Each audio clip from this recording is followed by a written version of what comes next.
Pourquoi la visite de Vladimir Poutine en Corée du Nord dérange tellement ou a dérangé tellement les Occidentaux?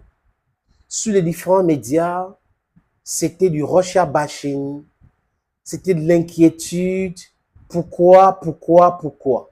Mais pourquoi pas partir en Corée du Nord? Pourquoi est-ce que Poutine ne devrait pas? Ça fait 24 ans, la dernière fois qu'il a visité la Corée du Nord. Et en dehors de lui, vous savez, il n'y a pas beaucoup de présidents qui visitent la Corée du Nord. Le président coréen passe souvent en Chine et en Russie. Mais chacun a ses partenaires. Au nom de quoi vos ennemis devraient être les ennemis des autres? Pourquoi cette inquiétude, les amis? Je vais vous proposer quelques extraits sur un plateau d'une chaîne de télévision qui distille la russophobie et qui a menti lamentablement concernant la Russie avec des experts qui ont pensé à un moment donné qu'ils étaient des omnisciences, ils étaient plus intelligents que tout le monde. Non, être expert ne fait pas de vous quelqu'un qui ne fait pas des erreurs. Mais seulement, comme en Occident, certains de ces experts-là sont habitués à mentir, comme ils respirent, et en oubliant même qu'ils ont fait des déclarations, ils ont menti. Quand on sort ça, ils disent que nous sommes manipulés. Comment quelqu'un qui peut te rappeler de tes vomissures, de tes mensonges, peut être quelqu'un de manipulé, dont les archives servent uniquement aux intérêts de l'Occident et l'intérêt de la Russie, l'intérêt du peuple du Sud, les amis, global, n'est pas intéressant. Ils nous demandent de ne pas revenir dans l'histoire, il ne faut pas qu'on regarde l'histoire, et ils nous demandent d'oublier toutes ces choses-là pour qu'ils continuent à nous piller, continuent à nous manipuler, et en même temps, ils se rappellent de leur histoire, ils se rappellent de leurs us et coutumes, et nous demandent d'oublier notre culture parce que c'est diabolique. Et certaines personnes, faibles d'esprit, acceptent tout cela. Les amis, je vais dire une chose, et je répète ça souvent. La religion, c'est une création politique. La façon que la religion est effectuée ou pratiquée en Afrique aujourd'hui est de la pure manipulation. Ça n'a rien à voir avec la spiritualité africaine. Quand on n'a pas compris cela, les amis, ça veut dire qu'on est perdu. On est perdu. Hello friends, welcome on this platform. You're Bamenda man, you're Ekona man, you're Ngi man, you're Bakuri man, and proudly anglophone. Yeah, anyhow, on a look at now, on a mandat. Je vous propose cette premier extrait. Bonjour, oui, c'est un voyage rarissime. La dernière fois que Vladimir Poutine s'est rendu en Corée du Nord, c'était il y a 24 ans, un quart de siècle. Mais vous le savez, les relations entre les deux pays se sont grandement resserrées depuis 2 ans et demi à la faveur de la guerre. Vladimir Poutine avait même rencontré Kim Jong-un en septembre dernier, mais ça s'était déroulé en Russie, à Vladivostok, tout à l'est du pays. À ce moment-là, officiellement, aucun accord n'avait été signé, mais la Corée du Nord est soupçonnée, est accusée par l'Occident de livrer massivement des munitions, des obus à l'armée russe, et en échange, elle recevrait une aide alimentaire et des technologies pour développer, pour fabriquer des fusées. Alors cette fois, à l'issue de cette rencontre aujourd'hui et demain, les deux puissances nucléaires, Russie et Corée du Nord, pourraient même signer un partenariat stratégique. Et puis dans la foulée, Vladimir Poutine va poursuivre son voyage et va s'envoler vers le Vietnam, cette fois pour parler économie, pour parler commerce. Je vous rappelle que le mois dernier, le président russe était en voyage en Chine. Donc vous voyez, tout ceci fait partie de cette stratégie globale, assumée d'ailleurs par Vladimir Poutine, qui consiste à faire pivoter la Russie vers l'Asie. Merci beaucoup Jérôme Garraud, qui est correspondant à Moscou pour TF1 LCI. Oui, et Vladimir Poutine qui a remercié. Donc vous voyez des gens qui pensent qu'ils ont l'autorité de questionner tout ce que tout le monde fait, mais quand ça les concerne, personne ne doit faire les commentaires. Vous avez déjà vu en Russie ou en Afrique où les gens sont en train de questionner la visite de Macron en hyponotro, en monotonie, en quoi que je ne sais. Jamais. Mais toujours ces gens-là, en train de foutre les nez dans les choses des gens, ça ne les concerne même pas. Il y a l'autre qu'on appelle Goya. Il va vous raconter des boubas. C'est les parias, c'est les pays autoritaires, c'est ceci. Les amis, qu'est-ce qu'on appelle autoritarisme? Quand la France fait ce qu'elle est en train de faire en Nouvelle-Calédonie, ça s'appelle comment? Quand la France fait des tentatives de coup d'État dans les pays africains, ça s'appelle comment? Quand la France impose son desiderata en Afrique, quand la France colonise, quand la France impose la monnaie comme French CFA, how they call it, CFA French money, ça s'appelle comment? Ça s'appelle comment?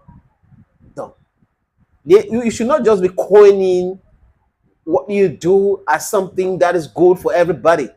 Who told you your way of thinking and reasoning is the best? Non. Tout ce que vous faites, c'est-à-dire que les valeurs des Occidents, c'est universel. Les critiques de l'Occident, c'est quelque chose de bien pour évoluer. Mais quand les autres portent les mêmes critiques contre vous, oh, ils sont manipulés, oh, on les paye pour faire cela. Franchement, respectez-vous. Écoutez la suite. La Corée du Nord dans une tribune pour son soutien à l'offensive russe en Ukraine. Il a également assuré la Corée du Nord de son soutien indéfectible. Qu'est-ce que ça veut dire, Michel Goya?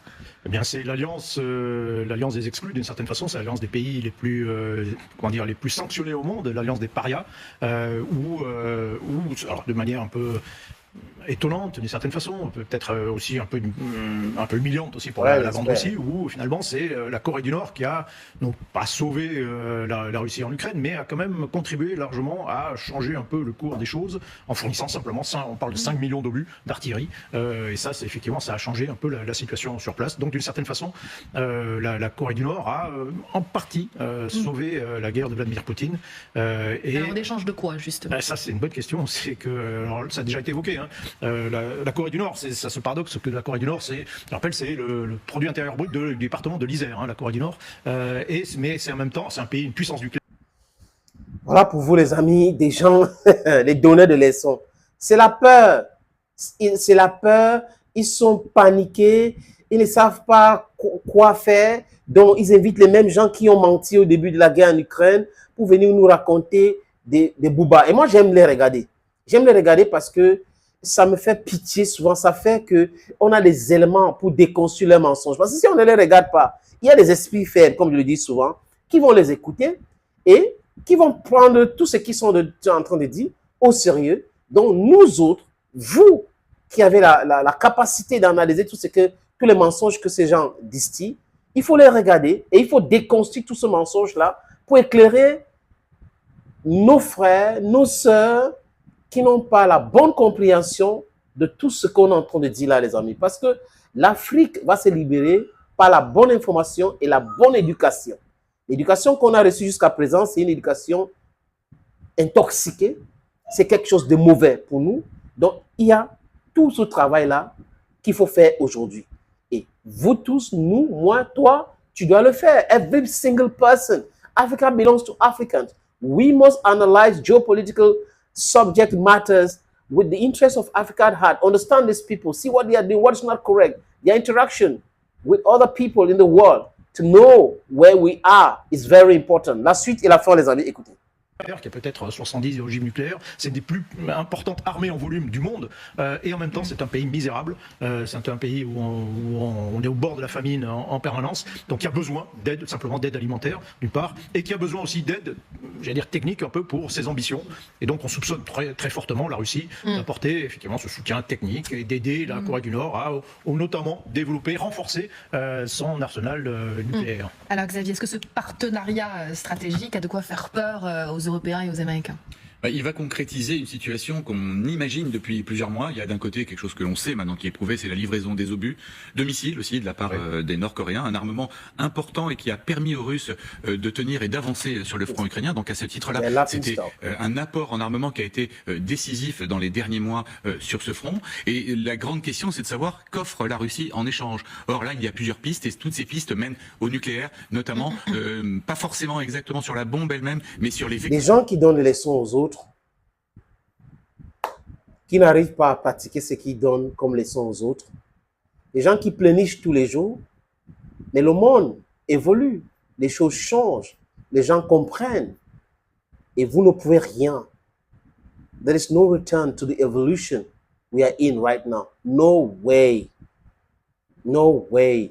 The only thing to do is to accept and let go, because you cannot constrain us to stay in your prison.